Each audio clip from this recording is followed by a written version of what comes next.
This is a sneaker wave. And that's the reason why Reynisfjara Black Sand Beach is one of the most dangerous places in Iceland. However, it's also one of the most popular places to visit. First, because it's very beautiful. Second, because it's located in one of the country's most popular regions, South Iceland. And third, because it's been made famous by film productions such as Game of Thrones.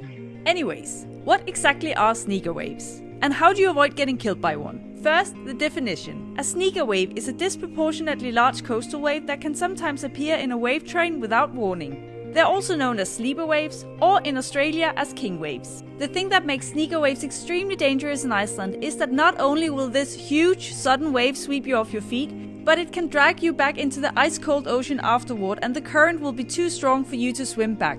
Also, bear in mind that these conditions are far too dangerous for anyone to attempt to save you without risking their own lives. So please, when you visit this beautiful black sand beach on the south coast of Iceland, stay far away from the ocean and read the information and safety instructions listed on billboards at the entrance to the beach. Follow Guide to Iceland for more advice on how to travel safely in Iceland.